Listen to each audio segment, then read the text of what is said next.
Everyone, welcome back to my channel. Guys, आज हम solve करेंगे HBSC बोर्ड का अकाउंट का पेपर जो कि क्लास 12th का है। ये पार्ट 1 सॉल्व करेंगे आज हम। ठीक है, जिसके भी जितने क्वेश्चंस राइट हो वो यहाँ से चेक कर सकता है। आई होप आपको ये वीडियो आपके लिए बहुत ही हेल्पफुल रहने वाला है। तो लेट्स स्टार्ट। फर्स्ट क्वेश्चन है, पार्ट ए आपको दिया हुआ है। जो ये एग्ज़ाम है वो 60 मार्क्स का होता है। इसका जो पार्ट ए का जो मिनिमम मार्क्स है वो है 45। आपको शॉर्ट क्वेश्चंस दिए हुए हैं जो कि पार्टनरशिप एंड कंपनीज से आए हुए हैं। First question is what do you understand by convertible debentures. तो इसके अंदर आपको डेफिनेशंस लिखनी थी। जो भी आपको ईजिली लर्न हो आप वही लिख सकते हो। इसमें लिखा होगा, मतलब आपने 1 मार्क्स का है ये।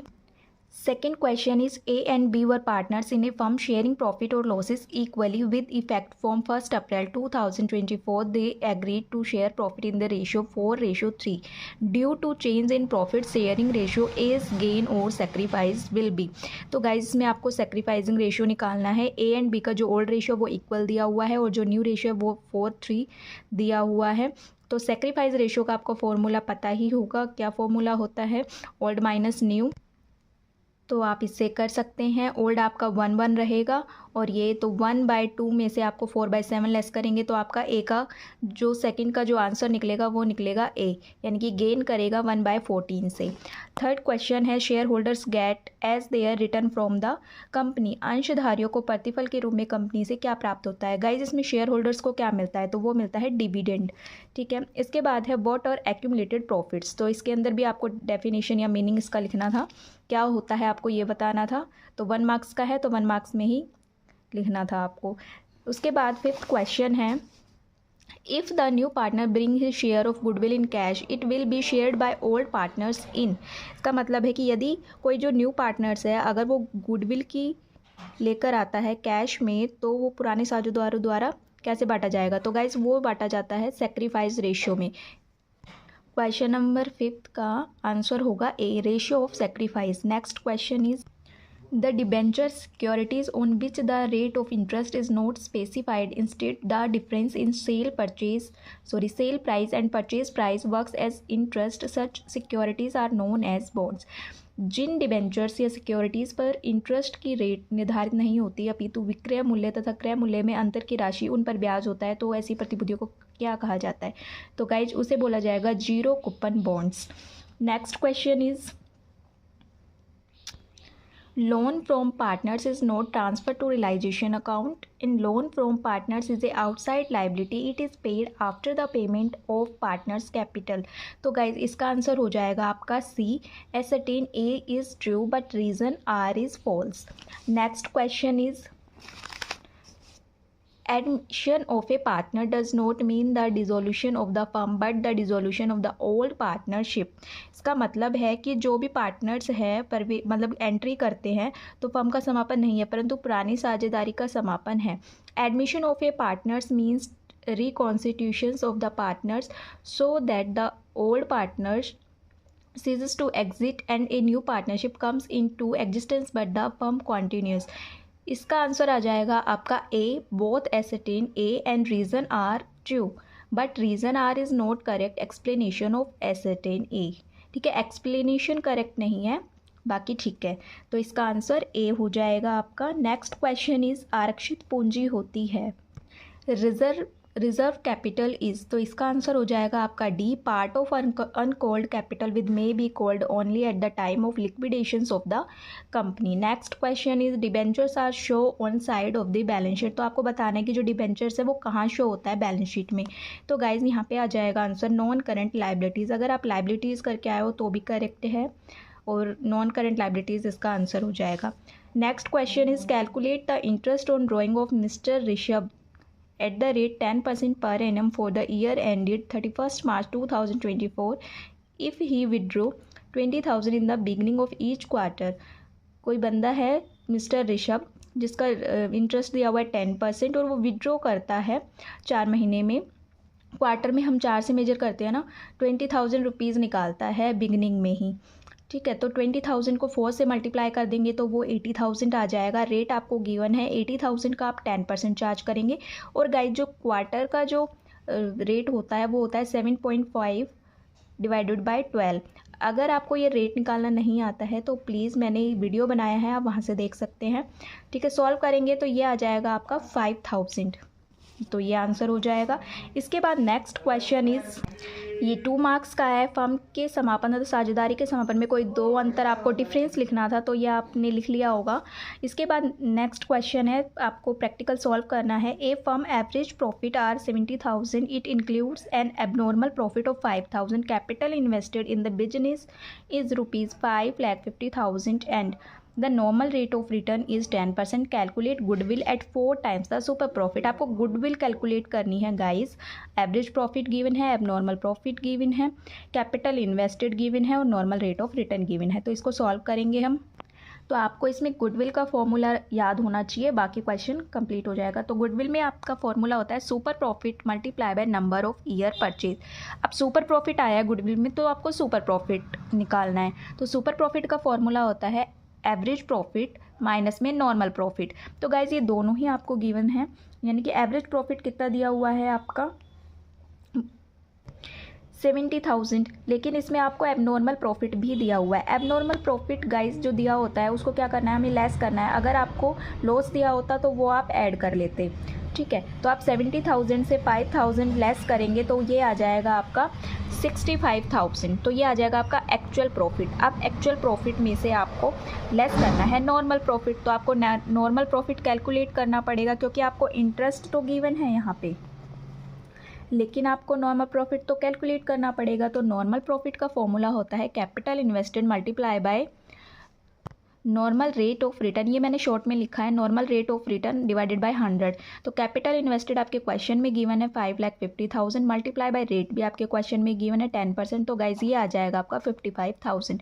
अब आपको सुपर प्रॉफिट में के फॉर्मूले में पुट कर देना है, यानी कि एक्चुअल एवरेज प्रॉफिट माइनस में नॉर्मल प्रॉफिट। 65,000 में से आप 55,000 को लेस करेंगे तो ये आ जाएगा आपका सुपर प्रॉफिट 10,000।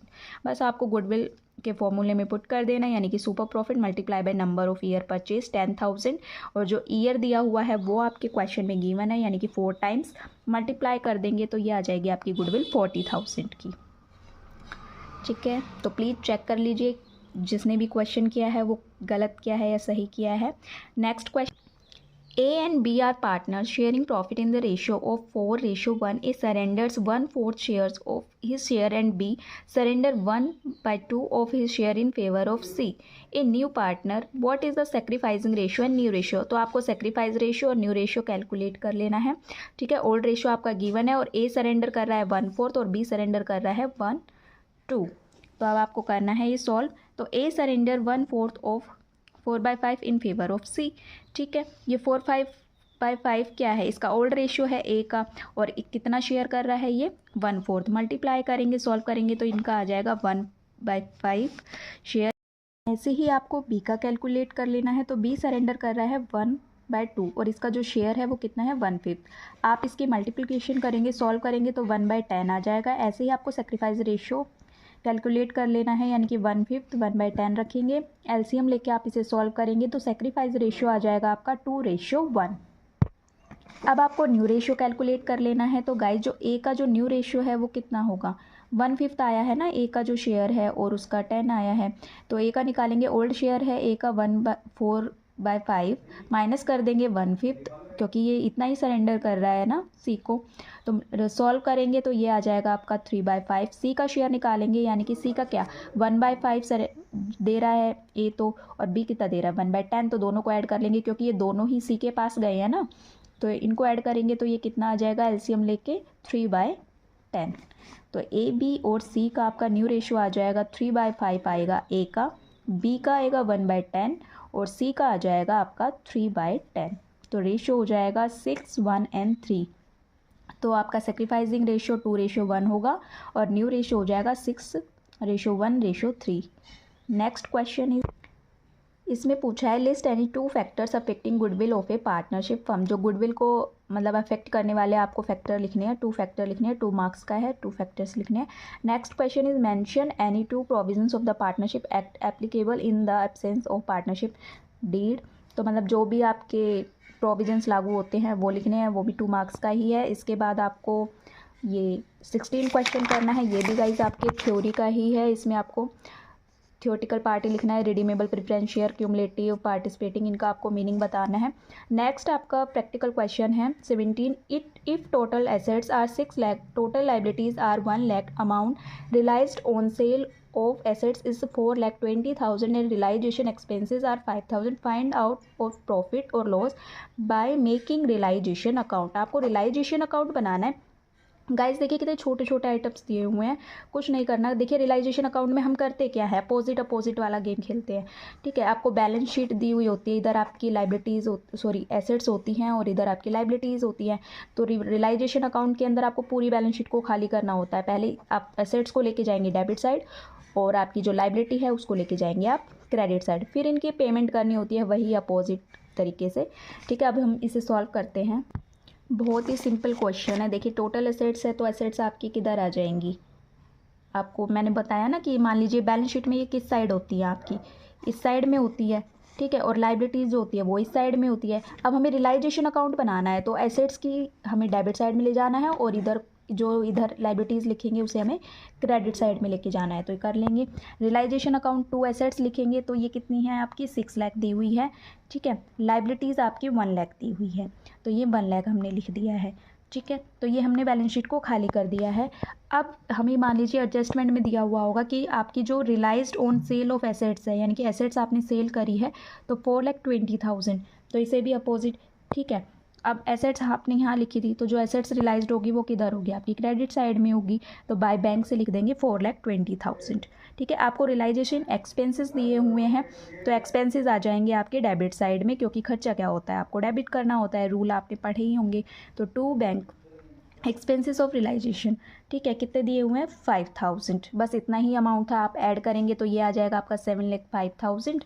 फिर इनको ऐड करेंगे और इसमें से आप लेस कर देंगे तो आपकी जो कैपिटल अकाउंट आ जाएगा, यानी कि जो लॉस आएगा, क्योंकि जो आपका क्रेडिट साइड में आता है वो क्रेडिट साइड का अमाउंट अगर कम होता है तो वो लॉस आता है, डेबिट साइड का अमाउंट का अगर कम होता है तो प्रॉफिट आता है। ठीक है, तो गाइज ये हमारा लॉस आएगा 1,85,000 का, टोटल कर देंगे 7,05,000। बस ये क्वेश्चन इतना ही था। नेक्स्ट क्वेश्चन करते हैं 18, X Limited company purchased assets of book value of 9,90,000 from Y Limited company. It was agreed that the purchase consideration be paid issuing 11% debenture of 100 rupees each. Assume that the debentures have been issued at par at a premium of 10%. Do necessary journal entries. इसमें आपको journal entries करनी है guys. Purchase assets दी हुई है जिसकी book value है 9,90,000। ठीक है, एसेट्स परचेज की होगी तो उसके बदले में कंपनी क्या कर रहे हैं, डिबेंचर्स इशू कर रहे हैं। ठीक है, तो वो एट पार पे कर रहे हैं और प्रीमियम पे कर रहे हैं। डिबेंचर्स की जो फेस वैल्यू दी हुई है वो है 100। ठीक है, तो आप क्या पहले तो आप जो एसेट्स परचेज कर रहे हैं वो कर देंगे। तो एसेट्स परचेज करते हैं तो क्या एंट्री करेंगे, sundry assets account debit to vendor account. Vendor का नेम गिवन है तो आप नेम लिखे, वरना वेंडर लिख दीजिए आप। फर्स्ट एंट्री कर देंगे sundry assets account debit to vendor account. Narration लिख देंगे एसेट्स परचेज कितना है 9,90,000 डेबिट में और 9,90,000 आपका क्रेडिट में अमाउंट आ जाएगा। अब इसके बदले में क्या कर रहे हैं, कंसिडरेशन हो रहा है ना, डिबेंचर इशू कर रहे हैं। तो फर्स्ट कंडीशन आपकी एट पार की है, तो एट पार का मतलब होता है कि जितने की वैल्यू है उतने में ही डिबेंचर इशू कर दिए जाएँ। ठीक है, तो एंट्री क्या हो जाएगी, वेंडर को कर रहे हैं vendor account debit to 11% debenture account. कितने कर रहे हैं 9,90,000 9,90,000। ठीक है, अब सेकेंड आपको दिया हुआ है कि एट प्रीमियम पर, तो देखिए गाइस 10% का प्रीमियम दिया हुआ है, वैल्यू कितनी है आपकी 100 है। तो आपको क्या करना है 100 का जब आप 10% कैलकुलेट करते हैं तो 100 से 100 तो कैंसिल हो जाएगा, बचेगा कितना 10। अब प्रीमियम है तो इट मीन्स ज़्यादा में हो रहा है ना, डिस्काउंट होता तो आप लेस करते जो वैल्यू है आपकी फेस वैल्यू यानी कि 100 में से। अब प्रीमियम है तो आपको ऐड करना पड़ेगा, तो टोटल आपकी कितनी वैल्यू हो गई 110 वैल्यू हो गई। तो एंट्री क्या कर देंगे आपकी vendor account debit to 11% debenture account to security premium security premium account. ठीक है, तो अब आपको क्या निकालने हैं, देखिए ये तो आपकी वैल्यू थी एसेट्स की। ठीक है, अब आपको डिबेंचर्स निकालने पड़ेंगे। तो कितने हैं ये 9,90,000 है ना, इसके बदले में आपका क्या किया जा रहा है, डिबेंचर इशू किए जा रहे हैं। और आपकी जो फेस वैल्यू गिवन है वो पहले 100 थी, अब प्रीमियम के साथ हो रहा है तो 110 हो गई। सॉल्व कर लेंगे तो कैंसिल करेंगे तो ये कितना हो जाएगा 9,000 आ जाएगा। तो डिबेंचर कितने आपके 9,000। तो यहाँ पे आपको वेंडर अकाउंट में आपको 9,000 से मल्टीप्लाई कर देंगे कंप्लीट वैल्यू से यानी कि 110 से, तो ये आ जाएगा 9,90,000 डेबिट साइड में। ठीक है। वैल्यू कितनी हुई है, जो नॉर्मल फेस वैल्यू गिवन थी 100 थी, 9000 आपके शेयर्स निकले हैं, इसको मल्टीप्लाई करेंगे तो 9 लाख आ जाएगा। और प्रीमियम की वैल्यू से मल्टीप्लाई करेंगे, यानी कि वो 10 निकला था, 9000 को 10 से मल्टीप्लाई करेंगे तो ये आ जाएगा आपका 90,000। ठीक है, बस आपको इतना ही करना था। 3 मार्क्स का ये क्वेश्चन है। नेक्स्ट क्वेश्चन है 19, ये भी आपका प्रैक्टिकल है, आपको सॉल्व करना है। तो A B C D and are equal partners in a firm, their capitals on 1 April 2023 were 50,000, 30,000, 25,000 and 15,000 respectively. After closing the account for the year ended 31st March 2024, it was discovered that according to the partnership deed, interest at the rate 10% per annum on partners' capital was not provided before distribution of profit. Pass the journal entries assuming the capital are not fixed. Guys, आपको Capitals दी हुई है, 4 partners हैं, ये इनकी Capitals दी हुई है, आपको partnership deed interest given है 10%। आपको जर्नल एंट्रीज करनी है मानते हुए कि ये फिक्स्ड कैपिटल नहीं है इसमें। ठीक है, तो आप जर्नल एंट्रीज करेंगे। अब ये जो कैपिटल है ये आप इसका 10% चार्ज करना पड़ेगा, तो इंटरेस्ट लगाना है आपका। ठीक है, तो इंटरेस्ट ऑन एज कैपिटल लगाएंगे, ए की कैपिटल 50,000 है, उस पर 10% चार्ज करेंगे तो 5,000 आ जाएगा। ऐसे बी की जो कैपिटल है वो 30,000 है, इस पर 10,000 चार्ज करेंगे तो 3,000 आ जाएगा। सी की कैपिटल 25,000 है, इसका 10% चार्ज करेंगे तो 2,500 आ जाएगा। डी की कैपिटल 15,000 गिवन है, 10% चार्ज करेंगे तो 1,500 आ जाएगा, यानी कि 1,500 रुपये आ जाएगा। अब टोटल जो आपका इंटरेस्ट आएगा वो कितना आएगा, आप इन दोनों चारों को ऐड कर लेंगे, चारों की इंटरेस्ट को, तो 12,000 आ जाएगा। ठीक है, अब आपकी जो इंटरेस्ट ऑन कैपिटल है वो आप ए बी सी डी लिख देंगे। ए की 5,000 है, बी की 3,000 है, सी की 2,500 है और डी की 1,500 है। टोटल आपका 12,000 है। ठीक है, अब आपको ये डिवीज़न करना है, यानी कि आपको ये प्रॉफिट शेयरिंग रेशियो जो इंटरेस्ट है वो आपको क्या करना है, इनमें बांट देना है। जितने भी पार्टनर है जो इंटरेस्ट आया वो इनमें इक्वल बट जाएगा। तो गाइज इक्वल बटेगा, आपका 12,000 है, 4 है, तो 12,000 का आपको 1/4 निकालना है, तो सबका 3,000 आ जाएगा। ठीक है, अब जो इंटरेस्ट ऑन कैपिटल है गाइज, वो कैपिटल होती है, इनकम होती है, तो वो क्रेडिट साइड होती है, क्रेडिट होता है, और जो रेशियो बांटेंगे वो डेबिट में आपका। ठीक है, अब 5,000 में से 3,000 माइनस करेंगे तो ये क्रेडिट का 2,000 बचेगा। 3,000 में से 3,000 को माइनस करेंगे तो कुछ नहीं बचेगा। ऐसे ही आपको 3,000 में से 2,500 का माइनस करेंगे तो 500 बचेगा डेबिट का। ठीक है, ऐसे इन दोनों को डिफरेंस निकालेंगे तो ये भी डेबिट का कितना बचेगा, 1,500। तो आपको एंट्री कर देनी है, क्या हो जाएगा कि C's capital account debit, D's capital account debit to A's capital. ठीक है, अमाउंट डाल देंगे, सी का 500, इसका 1,500 और ये आ जाएगा आपका 2,000। बस ये एक ही एंट्री करनी थी आपको टेबल बना के, सिर्फ आपको इंटरेस्ट मेज़र करना था और उसको बांटना था जितने भी पार्टनर्स है। ओके, नेक्स्ट क्वेश्चन इज़, इसमें आपको लिखना पड़ेगा वसूली खाता किसे कहते हैं, यानी कि रियलाइजेशन अकाउंट के बारे में आपको बताना है और आपको डिफ़र करना है कि रिवैल्यूएशन अकाउंट और रियलाइजेशन अकाउंट में क्या डिफरेंस है। ठीक है, मतलब अलग कैसे है। उसके बाद नेक्स्ट है practical question 21। The following was the balance sheet of Anurag and Bhavna, who were sharing profit in the ratio 2:3 and 1/3 as at 31st March 2024। तो गाइज आपको बैलेंस शीट गिवन है, पार्टनर्स दिए हुए हैं अनुराग और भावना, इनका शेयर है 2/3 एंड 1/3। ठीक है, लाइबिलिटी साइड दी हुई है, एसेट साइड दी हुई है, तो क्रेडिटर्स हैं आपके 65,900 की, कैपिटल्स अनुराग और भावना की दी हुई है 30,000 एंड 20,000, कैश गिवन है 1,200, सन्ड्री डेटर्स गिवन है 9,700, स्टॉक है 20,000 का, प्लांट एंड मशीनरी है 35,000 का, बिल्डिंग है 50,000 की। ओके, अब आपको ये कुछ एडजस्टमेंट दी हुई है, इन्फॉर्मेशन गिवन है इसमें। On 1 April 2024 they agreed to admit Monica into partnership on the following terms. Monica was to be given 1/3 share in profit and was to bring 15,000 as capital and 6,000 share of goodwill। ठीक है, मोनिका एक new partner है जो कि 1/3 share के साथ मतलब साथ आ रही है। ठीक है, जो कि 15,000 रुपीज़ कैपिटल लेकर आ रही है और 6,000 रुपीज़ गुडविल है। That the value of stock and plant and machinery were to be reduced by 10%। जो स्टॉक और प्लांट मशीनरी है वो 10% से कम हो रहा है। That a provision for 5% was to be created for doubtful debts. आपको प्रोविजंस निकालना है। That the building account was to be appreciated, मतलब कि बिल्डिंग है वो 20% से बढ़ रही है। इन्वेस्टमेंट वर्थ आपको 1,400 दिया हुआ है, not mention in the balance sheet, ये बैलेंस शीट के अंदर मेंशन नहीं है, but to be taken into account.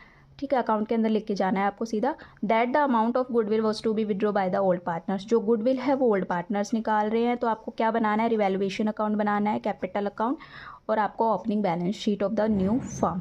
तो कैलकुलेट कर मतलब क्वेश्चन को सॉल्व करते हैं।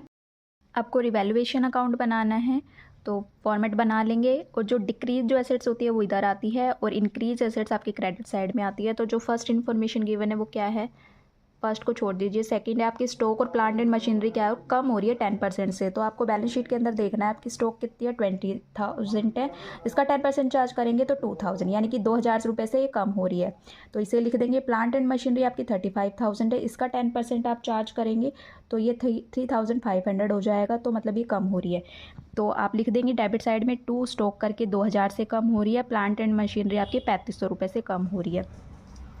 नेक्स्ट इन्फॉर्मेशन है that a provision of 5% was to be created for doubtful debts, तो आपको क्रिएट करना है प्रोविजन फॉर डाउटफुल डेट्स 5%। तो ये गाइज आपको पता ही होगा कि डेटर्स पे चार्ज होता है, तो सन्ड्री डेटर्स है आपके 9,700। अब 9,700 का 5% चार्ज कैलकुलेट करेंगे तो ये आ जाएगा आपका 485। ठीक, यहाँ पे ये चार्ज करेंगे तो 485 आ जाएगा, तो ये लिख देंगे आप लाइबिलिटी साइड। ठीक है, उसके बाद आता है आपका नेक्स्ट पॉइंट है आपकी that the building account was to be appreciated by 20%, तो जो बिल्डिंग है वो 20% से बढ़ रही है, तो बिल्डिंग देख लेंगे 50,000 है, इसका आप 20% चार्ज करेंगे तो वो कितना आ जाएगा आपका 10,000। तो 10,000, अब बिल्डिंग एसेट्स इंक्रीज होती है तो उसे हम क्रेडिट साइड में लिखते हैं, तो बाय बिल्डिंग 10,000 आ जाएगा। ठीक है, नेक्स्ट इन्फॉर्मेशन गिवन है investment worth 1,400 not mention in the balance sheet were to be taken, तो आपकी इन्वेस्टमेंट है जो कि बैलेंस शीट के अंदर मेंशन नहीं की गई है, तो गाइज़ इसे भी आप ले आएंगे यहाँ पे। बाय इन्वेस्टमेंट अकाउंट इंक्रीज़ ही हो रहा है हमारा जो बैलेंस शीट है, तो 1,400 आपका यहाँ पे आ जाएगा। ठीक है, बस यही इन्फॉर्मेशन थी, बस आपको इसके अंदर जो एसेट्स और लाइबिलिटी होती है उसी को ही रीवैल्यू करना होता है। ठीक है, अब आप 2,000, 3,500, 485 को ऐड करेंगे, इन्हें आप ऐड करेंगे। ठीक है, जिस भी साइड का कम होगा ऐड लेस कर लेंगे, यानी कि तो इधर का टोटल आ जाएगा आपका 11,400, इसमें से आप ये वाला टोटल माइनस करेंगे तो ये आ जाएगा आपका 5,415। ठीक है, अब इसे आप क्या करेंगे, बांट देंगे जो रेशियो गिवन है उसके अंदर।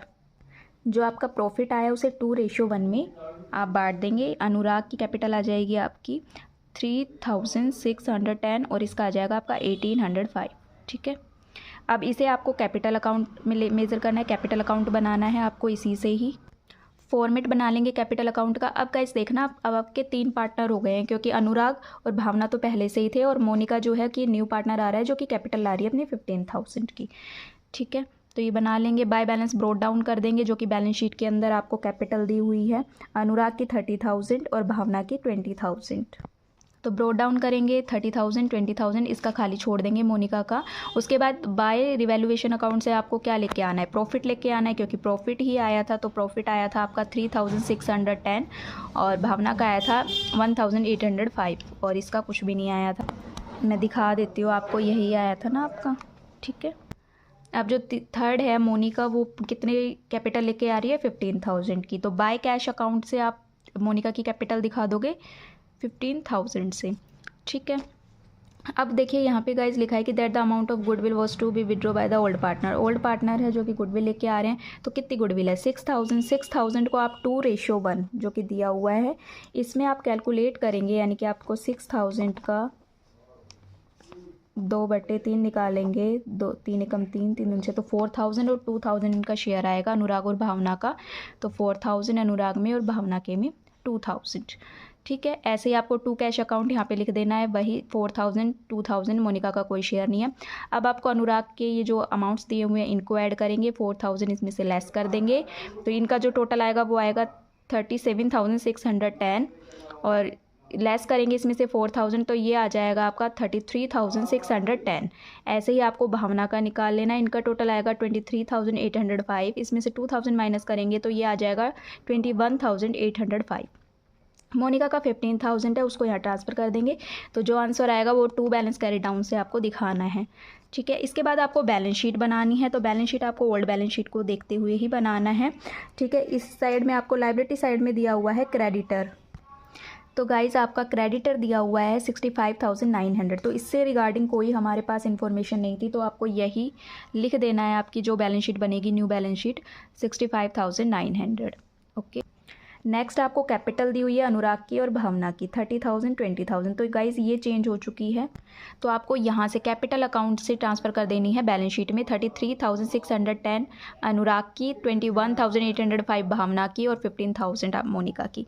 तीनों को लिख देंगे, ऐड कर देंगे तो ये आ जाएगा आपका 70,415। ठीक है, अब एसेट साइड का लिख लेंगे तो कैश गिवन है 1200। ठीक है, तो गाइस ये 1200 कैश है, तो आपको जो भी कैपिटल अकाउंट में कैश से आइटम दिख रहे हैं वो सारा आप लेके जाओगे, तो आप वर्किंग नोट में कर लोगे। तो आपका जो ओल्ड कैश इन हैंड दिया हुआ है वो है 1200। 6,000 की आपकी जो न्यू पार्टनर्स गुडविल लेकर आया है वो है। ठीक है, जो ओल्ड पार्टनर्स ने बांटी है। कैपिटल लेकर आया है कौन, मोनिका जो है, इनको ऐड करेंगे तो ये आ जाएगा 22,200। उसके बाद ओल्ड पार्टनर्स ने विड्रॉ कर ली है गुडविल। ठीक है, ये न्यू पार्टनर्स लेके आया था 6,000, क्योंकि जब न्यू पार्टनर आता है गुडविल लेकर आता है तो उसका पैसा कौन रखता है, उस गुडविल को कौन बांटता है, ओल्ड पार्टनर्स। तो वो निकाल लेंगे, 6,000 माइनस कर देंगे तो जो आपका कैश इन हैंड में जो अमाउंट आएगा वो आएगा 16,200। तो इसी को बैलेंस शीट में लिखेंगे 16,200। ओके, उसके बाद नेक्स्ट दिया हुआ है सन्ड्री डेटर्स 9,700। तो गाइज आपको याद हो हमने प्रोविज़न फॉर डाउटफुल डेट्स इस पर चार्ज किया था 5%। ठीक है, तो वो कितना आया था आपका 485। तो ये माइनस करके दिखाना होगा, तो ये कितना आ जाएगा 9,215। ठीक है, नेक्स्ट स्टॉक 20,000। तो स्टॉक हमारा कम हुआ था कितने से, 2,000 से, तो इसमें से 2,000 माइनस करेंगे क्योंकि 10% चार्ज करा था ना, 2,000 से रिड्यूस हुआ था, तो वो आ जाएगा आपका 18,000। प्लांट एंड मशीनरी भी आपका 10% से कम हुआ था, राइट, तो ये कितना आ जाएगा आपका 31,500। ठीक है, तो यही लिख देंगे। स्टॉक आ जाएगा आपका 18,000 और जो प्लांट एंड मशीनरी वो कितना आ जाएगा लेस करके 31,500, क्योंकि ये रिड्यूस हुआ था इसलिए हम टोटल वैल्यू से लेस करके दिखा रहे हैं। ठीक है, इन्फॉर्मेशन में आपकी इन्वेस्टमेंट थी जो कि 1,400 थी, वो लिख देंगे यहाँ पे। और बिल्डिंग है वो एप्रिशिएट हुआ था, यानी कि बढ़ा था कितने से, 20% से। बिल्डिंग का अमाउंट गिवन था 50,000 और 20% इसका चार्ज किया था तो वो 10,000 आया था, तो बढ़ा देंगे यानी कि ऐड कर देंगे। 50,000 में आप 10,000 को ऐड करेंगे तो वो कितना आ जाएगा आपका 10,000। दोनों का टोटल कर देंगे तो सेम आना चाहिए। ये कितना आएगा आपका 1,36,315। ठीक है, लाइबिलिटी का भी और एसेट्स का भी क्वेश्चन आपका कंप्लीट है, आप इसे मैच कर सकते हो। नेक्स्ट क्वेश्चन, ये भी 5 मार्क्स का ही है। What do you understand by sacrificing ratio and gaining ratio, what is the difference between two. आपको डिफरेंस लिखना है और सेक्रीफाइसिंग रेशियो और गेनिंग रेशियो क्या होता है वो बताना है। नेक्स्ट जो 22 क्वेश्चन है वो भी आपको सॉल्व ही करना है गाइज। तो पढ़ते हैं। Ravi limited forfeited 800 share of 10 each 7.50 paid for non payment of final call of 2.50 per share. Out of these 600 share were reissued a fully paid up in such a way that 2,100 were transferred to capital reserve. Guys Ravi limited है जिसके पास 800 share थे और forfeit कर लिए गए हैं, तो complete value दी गई है, आपकी जो फेस वैल्यू है वो 10 है, इसमें से पे हो चुका है 7.50 और जिसकी पेमेंट नहीं हुई है वो है फाइनल कॉल और इसकी जो वैल्यू गिवन है वो है 2.50। ठीक है, अब 800 में से 600 शेयर्स को री इशू कर दिया गया है। ठीक है, आपको कैपिटल रिजर्व का अमाउंट पहले ही दे दिया, आपको सॉल्व निकालने की ज़रूरत नहीं है, बस आपको एंट्रीज़ करनी है। तो क्या एंट्री होगी इसकी, जब गाइज हम शेयर फॉरफिट करते हैं तो एंट्री करते हैं जिसका पेमेंट हमें नहीं हुआ है उसे हम क्रेडिट करते हैं और जितनी पेमेंट हो गई है उसे हम शेयर फॉरफिचर से क्रेडिट करते हैं। ठीक है, तो आपको क्वेश्चन में बताया कि शेयर फाइनल कॉल का पैसा नहीं मिला है, तो क्या करेंगे, share capital account debit to share final call account to share forfeiture account. अब फाइनल कॉल की कितनी अमाउंट नहीं मिली है, तो फाइनल कॉल की आपको 2.50 नहीं मिली है और पैसा कितना मिला है जिसे हमें फॉरफिट करना है वो है 7.50। ठीक है, तो शेयर कैपिटल में आप टोटल फेस वैल्यू से मल्टीप्लाई कर देंगे, 800 को 10 से मल्टीप्लाई करेंगे तो 8,000 आपका डेबिट साइड आ जाएगा। फाइनल कॉल की 2.50 अमाउंट नहीं मिली है, 800 को मल्टीप्लाई करेंगे तो ये आ जाएगा 2,000 और फॉरफिट कितने, जितना पेमेंट हमें मिल गया है जिसे फॉरफिट करना, जब्त करना है, तो उससे मल्टीप्लाई कर देंगे, यानी कि 800 मल्टीप्लाई में 7.50 से मल्टीप्लाई करेंगे तो यह आ जाएगा आपका 6,000। अब आपके 800 में से 600 शेयर्स को क्या कर दिया, री इशू कर दिया, यानी कि दोबारा से इशू कर दिया है, तो उसकी क्या एंट्री हो जाएगी आपकी, bank account debit share forfeiture account debit to share capital account. तो 600 शेयर्स को रीइशू किया है तो 600 को 6 से मल्टीप्लाई कर देंगे तो 3600, 600 को 4 से मल्टीप्लाई करेंगे तो 2400 और 600 को 10 से मल्टीप्लाई करेंगे तो वो आ जाएगा 6000। ठीक है, इसके बाद शेयर फॉर फीचर का अमाउंट जो कैपिटल रिजर्व में ट्रांसफ़र करना होता है तो वो आपको गिवन ही है 2100। एंट्री हो जाएगी share forfeiture account debit to capital reserve. ऐसे आपको बी पार्ट सॉल्व कर लेना है। X limited forfeited 800 share of ₹10 each, ₹7.50 called up for non payment for first call of 2.50 per share. Out of these 600 share reissued for 6 per share as 7.50 paid up. Guys called up का मतलब होता है कि company ने इतना ही amount मंगवाया है। ठीक है, तो 800 शेयर पे इतना अमाउंट मंगवाया तो हमें क्वेश्चन करना है इससे। ठीक है, पेड का मतलब होता है कि जो शेयर होल्डर है उन्होंने कितना पे किया है। ठीक है, तो पेमेंट किसकी नहीं हुई है, आपके फर्स्ट कॉल की पेमेंट नहीं हुई है। 800 में से वही 600 शेयर्स को रेशू किया। तो फर्स्ट एंट्री आपकी फॉर फीचर की होगी तो वो क्या हो जाएगी आपकी share capital account debit to share first call account to share forfeiture account. तो यहाँ ये कितना आ जाएगा आपका 800, कॉल्ड अप कितना हुआ है 7.50, मल्टीप्लाई करेंगे तो 6000 आ जाएगा। फर्स्ट कॉल की अमाउंट नहीं मिली है, कितने की वैल्यू गिवन है 2.50, इसे आप 800 से मल्टीप्लाई करो 2000 आ जाएगा। To share forfeiture account में आपका जितना आपको फॉरफिट कर लेना है। तो गाइज देखिए आपके 2.50 तो मिले नहीं है। ठीक है, और कॉल्ड अप कितना है 7.50, तो आप इसमें से इस वैल्यू को लेस करेंगे तो आपकी जो अमाउंट है वो निकल जाएगी। तो ये कितना आ जाएगा 5 वैल्यू निकल जाएगी। तो मल्टीप्लाई करेंगे तो कितना आ जाएगा 4000। अब 800 में से 600 को रीइशू कर दिया है तो एंट्री क्या हो जाएगी bank account debit share forfeiture account debit to share capital. ठीक है, देखिए रीइशू भी अब कितने में किया है, देखिए 6 का था, सॉरी 7.50 पेड हुए हैं, कॉल्ड अप था, इसमें से 6 पे किया है। अब 6 पे किया है तो 1 यानी कि कम में किया है ना रीइशू, तो कितना हो गया आपका 1.50 का क्या हो गया डिस्काउंट हो गया, डिस्काउंट पे किया है। ठीक है, तो एंट्री क्या हो जाएगी bank account debit share forfeiture account debit to share capital. यहाँ पे आपको जितने में रीइशू किया है उस वैल्यू से मल्टीप्लाई कर देना है। 600 को 6 से मल्टीप्लाई करेंगे तो 3600 आएगा। शेयर फॉर फीचर में इन दोनों का डिफरेंस आ जाएगा। ठीक है, तो यानी कि 1.50 आपका डिस्काउंट पे हुआ है तो मल्टीप्लाई करेंगे तो ये आ जाएगा आपका 900 और 600 मल्टीप्लाई 7.50 यानी कि इनके टोटल से मल्टीप्लाई हो जाएगी तो ये आ जाएगा 4500। अब आपको शेयर फॉर फीचर के अमाउंट को कैपिटल रिजर्व में ट्रांसफ़र करना होता है। एंट्री हो जाती है share forfeiture account debit to capital reserve. तो ये आपको निकालना होता है। देखिए अब निकालने के लिए आपको क्या करना है, आपको फॉर फीचर की वैल्यू देखनी है 4000 है। ठीक है, री इशू कितने में हुआ है 600 में और फॉरफिट कितने का हुआ था 800 का। ठीक है, तो आप इसे कैलकुलेट कर 4000 मल्टीप्लाई बाय 600 और डिवाइड बाय 800 सॉल्व करेंगे तो ये आपका 3000 आएगा। अब इसमें से आपको जो डिस्काउंट की जो वैल्यू होती है वो हमें एक तरीके से लॉस हुआ है तो उस वैल्यू को हमें घटाना होता है, जो कि हमारा 900 आया था तो आपका आ जाएगा 2100। ठीक है, यानी कि हमने क्या किया है 4000 मल्टीप्लाई 600 डिवाइड बाई 800 सॉल्व करेंगे तो 3000 आएगा। 3000 में से आपको 900 को माइनस कर देना है क्योंकि ये लॉस है। अगर प्रीमियम होता तो हमें कुछ भी माइनस नहीं करना होता, जो वैल्यू आई है वही हमें कैपिटल रिजर्व में ट्रांसफ़र करनी होती, लेकिन ये हमारा डिस्काउंट हुआ है तो अब जो आया है वो हमारा ट्रांसफ़र हो जाएगा कितना 2100। आई होप आपको क्लास 12th का HBSC बोर्ड का अकाउंटेंसी के पार्ट ए का सॉल्यूशन आपको मिल गया होगा, तो प्लीज़ आप मैच कर लीजिए। आई होप आपके लिए ये वीडियो हेल्पफुल होगी। अगर आप चाहते हैं कि हमें पार्ट बी भी सॉल्व करना है तो प्लीज़ कमेंट ज़रूर करिएगा।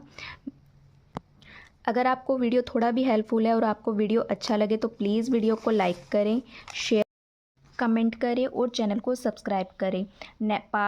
पार्ट बी मैं आपका नेक्स्ट पार्ट में लेकर आऊँगी सॉल्व करके। Okay, thank you everyone.